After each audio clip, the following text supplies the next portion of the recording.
In Pete Carroll's 9th season as head coach of the USC Trojans, he's already faced disappointing loss, leaving many California residents wondering what the future holds for the one-time champions.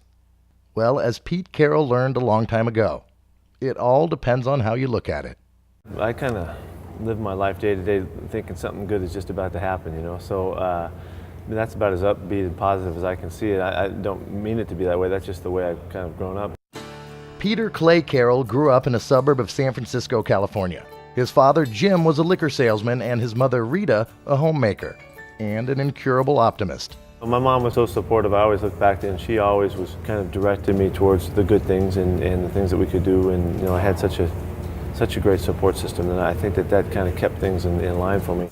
Carroll earned his bachelor's degree in Northern California at Pacifica University, where his performance as starting free safety also earned him a spot on the All-Pacific Coast football team.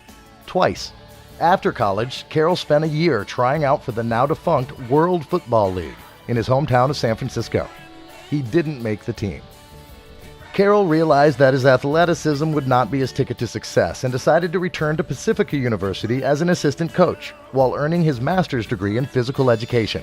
Then, in 1977, a 26-year-old Pete Carroll took on a defensive coaching job at the University of Arkansas under legendary head coach Lou Holtz. A year later, he headed to Iowa State to work with another coaching great, Earl Bruce, who Carroll followed to Ohio State the following year. After nearly 20 years in various assistant coaching positions, including stints in the NFL with Buffalo, Minnesota, and New York, in 1994, Carroll finally received his first NFL head coaching position for the New York Jets, an opportunity that proved disappointing. He was fired after only one season. The occurrences have never knocked me down, and they've never kept me down, and I think that's all goes way back to the home. Home, San Francisco, Carroll's next stop after being let go by New York. He moved back for 2 years and found success as an assistant with the 49ers. Carroll then spent 2 years as head coach in New England, where he still holds the franchise's second-best winning percentage. His next move would be life-changing. On December 15, 2000, Pete Carroll took the job that would make him a Southern California icon and a two-time national champion, head coach of the USC Trojans. He'd found a way to channel his high energy and optimistic approach, creating an atmosphere for his players that would inspire success. Carroll describes the process.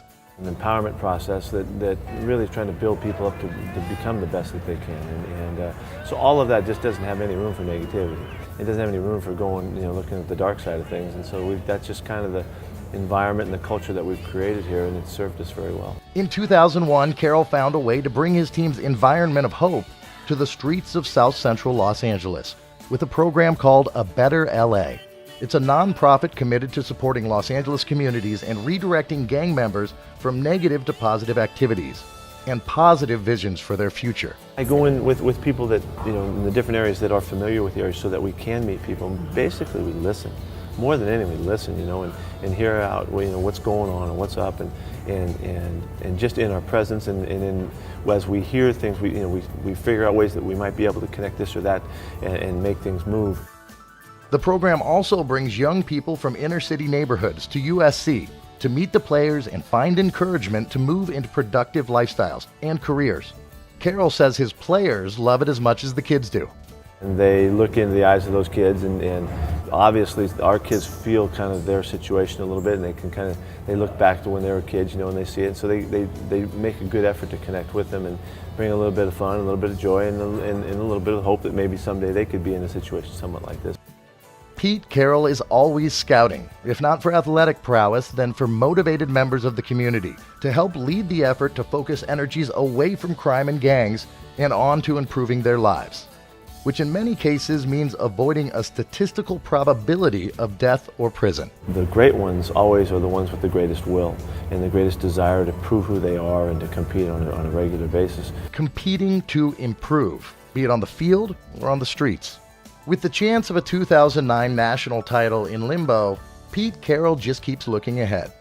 Not just thinking something good is about to happen, but making it happen. For California Life, I'm Tom Sparks.